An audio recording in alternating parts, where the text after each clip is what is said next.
welcome back to my channel. Before we get started today, I do want to remind everyone that the videos I do about topics are just scratching the surface. Most of them have a lot more. So take what I'm doing my video on and research it yourself if something doesn't add up or if it intrigues you. But just keep in mind, everything I'm saying, there's more to it. There's apparently been some issues of people thinking that everything I say is just, that's all there is. And today, we are doing a little bit about a Yule log. And I researched this last year because someone asked me a question about the Yule log and I didn't know the answer, which for me, that doesn't sit very well. So I researched this year to make sure I didn't miss anything and to really get it full, I guess a good word, get everything put together for y'all today. So again, I have my paper. This is going to be a two-part video because the next video I'll be doing, I'll be showing y'all how I make my Yule log for the holidays. So until then, here is a little bit about the Yule log. Burning of the Yule log goes back before and during the medieval times. It was originally Nordic and Celtic traditions. Depending on where I was reading, it was Nordic and or Celtic, so either way, it's quite old. The Yule log was originally a whole tree. This part always fascinated me. You would cut down a huge tree, like a tree, and the largest end would be placed in the hearth while the rest of the tree, like the trunk of the tree, would be stuck out in your living room, in your house or a hut, depending on how much wealth you had back then. And this was to celebrate the returning of the sun. Now, thanks to a friend of mine that knew a little bit about it, they also informed me that in poor homes, that during the winter months, this is what pretty much kept them from freezing, is burning their Yule log. The Norsemen believed, so the Vikings usually, the Norsemen believed that the sun was a giant wheel of fire which rolled away from the earth and then began rolling back again on the winter solstice. Since the winter solstice is the shortest night or shortest day of the year, which we'll get back to that on a later video. The log used as a symbol is usually cut from an oak tree. That's your traditional, is an oak tree, but in some cultures it is different. And also if you're doing it for magical purposes, like this year I'll be using a log from a pine tree. Anyway, it symbolizes the god in some cultures. The entire log was decorated with holly, mistletoe, and evergreens to represent the intertwining of the god and goddess who were reunited on the Sabbath. The log was burned in the hearth or fireplace.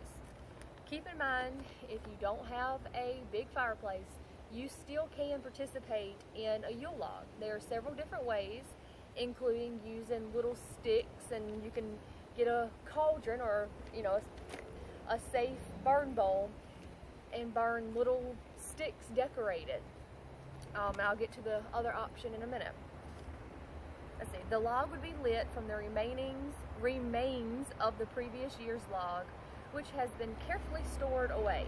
Now, last year was my first year doing the Yule log, and there wasn't a log left, so I will be dumping the ashes from last year into my fire pit. If you're going with the modern way with candles, the leftover wax could be stored for the same reason, which we'll get back to the candles in a second. In Providence, France, it is traditional that the whole family helps to cut down and a little bit be burned each night. I can't talk today apparently. In France, it's tradition that the whole family help cut down the tree and a little bit of the tree / log would be burned each night. If any of the log is left over after 12th night, it is kept safe in the house until the next Christmas to protect against lightning. Now, this one's quite interesting. In some parts of the Netherlands, this was also done, but the log had to be stored under a bed, which is kind of cool. But, yeah. 12th night, I might be able to do a video on before then. It's going to be a little pushy, but if not, definitely look it up. It's really interesting. In Cornwall, in the UK, the log is called the mock. I hope I'm pronouncing that right. The log is dried out, and then the bark is taken off of it before it comes into the house to be burnt. Also in the UK, barrel makers, or coppers as barrel makers were originally called, gave their customers old logs that they could not use for barrels for Yule logs. So that worked out back then when you could trade goods for other goods. The custom of the Yule log spread all over Europe, and different kinds of wood are used in different countries, as I was saying earlier. In England, oak is traditional. In Scotland, it's birch, while France is cherry. Also in France, the log is sprinkled with wine before it is burnt so that it smells nice when it is lit. Honestly, I'm going to have to try that one because I'm a little skeptical on how that makes it smell better. Anyway, not only does the wood vary from place to place, each wood holds a magical purpose, which is one reason I'm choosing pine this year. Last year I did go with oak, I do believe. I'd have to check my records, but I do think I went with oak last year for the properties it brings. Modern times, another tradition has emerged since not everyone has a fireplace. And this is what I was mentioning about the candles. If you get you a Yule log, it don't have to be big. It could be, just a small little cut. Go out and scavenge something that's fallen down even. Some people choose to do this and bore 3 holes in the top of the log. Now, we tried this, and it is better if you have a round log to have somebody with some skill with the saw to cut off the bottom so it sits flat and drill 3 holes in the top of the log. And that's for 3 candles representing the goddess and her 3 aspects, the babe, mother, and crone. Or, more my preference, it represents the sun, the moon, and the truth. Anyway, if you're going with the goddess, the candles normally are white, red, and black in honor of this triple aspect. And this particular log can be used year after year, changing out the candles each year. Now, if we go back to the ashes, each year you would keep the candles and ideally light the new ones from the previous years. Now, if you don't want to do the goddess aspect, honestly, you could use whatever color candles speak to you. Me personally, I would probably use red and white and green just because of the holiday spirit of it all. Anyway, the ashes of the Yule log or spent wax from candles are tied up in a cloth for the entire year as a charm for protection, strength, and health. I have mine in a little made baggie that I've had hung up since last Yule. When the Yule log fire is lit and as it burns, each family member can throw 1 or more dried holly sprigs in and say a farewell to the old calendar year, as well as any habits they'd like to let go of. Sort of like what you're probably used to hearing about New Year's. Come New Year's, it's get rid of the old, in with the new, a similar practice. You can also throw an acorn in and make a wish for the coming year. So anything, I wish for better health, or I'm going to lose weight, or I wish for happiness, just anything. You make a wish on each acorn. Families using a Yule log with candles, each family member can write a bad habit and or wish for the upcoming year on a slip of paper and burn it in the candle flame. Now, you can do this for the usual Yule log too and just throw the paper into the fire if you don't have acorns around. And unfortunately, I don't have one to show y'all. So if you don't have acorns, or even if you don't have holly, don't stress it.